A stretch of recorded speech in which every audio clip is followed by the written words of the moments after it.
Assalamualaikum warahmatullahi wabarakatuh. Nama saya Nurdiana Putri Said, NPM 18132408. Baiklah, saya dari kelompok 2 ingin menjelaskan kebijakan fiskal dalam ekonomi Islam. Kebijakan fiskal dalam ekonomi Islam merupakan kebijakan yang digunakan pemerintah untuk mengelola perekonomian ke kondisi yang lebih baik dengan cara mengubah penerimaan dan pengeluaran pemerintah.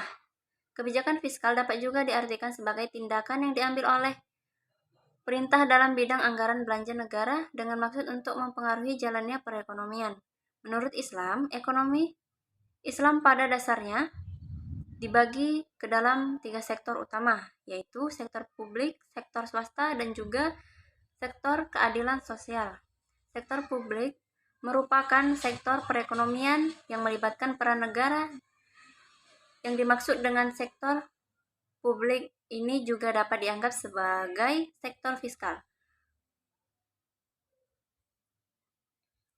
Bentuk kebijakan fiskal seperti penstabil otomatik. Penstabil otomatik adalah bentuk-bentuk sistem fiskal yang sedang berlaku yang secara otomatis cenderung untuk menimbulkan kestabilan dalam kegiatan ekonomi.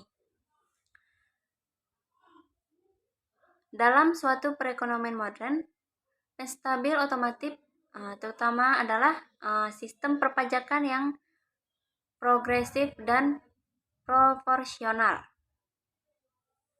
Yang kedua, kebijakan harga minimum. Yang ketiga, sistem asuransi pengangguran. Kebijakan fiskal kontraksi atau kontraksional fiskal policy. Kebijakan ini dilakukan ketika masalah inflasi yang dihadapi atau perekonomian telah mencapai kesempatan kerja penuh dan tingkat pengangguran sangat rendah. Peran kebijakan fiskal dalam ekonomi Islam. Peranan kebijakan fiskal dalam suatu ekonomi ditemukan oleh keterlibatan pemerintah dalam hal aktivitas ekonomi yang ditentukan oleh situasi sosioekonominya, komitmen ideologi, dan hakikat sistem ekonomi. Beberapa hal penting dalam ekonomi Islam yang berimplikasi bagi penentuan kebijakan fiskal adalah seperti mengabaikan keadaan ekonomi dalam ekonomi Islam. Pemerintah Muslim harus menjamin bahwa jika dikumpulkan dari orang Muslim yang memiliki harta lebih dan melebihi nisab seperti digunakan untuk maksud sesuai Al-Quran. Tingkat bunga tidak berperan dalam sistem ekonomi Islam. Pinjaman dalam Islam bebas bunga. Ekonomi Islam diupayakan untuk membantu para masyarakat Muslim terbelakang dan menyebarkan pesan ajaran Islam. Negara Islam merupakan negara yang sejahtera. Pada saat perang Islam berharap orang-orang juga menjaga agama dengan hartanya. Jadi, kebijakan fiskal adalah kebijakan yang dibuat pemerintah untuk mengarahkan ekonomi suatu negara melalui pengeluaran dan pendapatan, yaitu berupa pajak.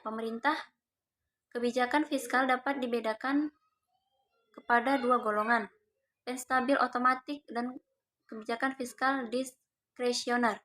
Jika dilihat dari perbandingan jumlah penerimaan dengan jumlah pengeluaran, kebijakan fiskal dapat dibedakan menjadi 4 jenis, yaitu kebijakan anggaran seimbang, kebijakan anggaran defisit, kebijakan anggaran surplus, kebijakan anggaran dinamis. Baiklah, sekian penjelasan dari saya. Assalamualaikum warahmatullahi wabarakatuh.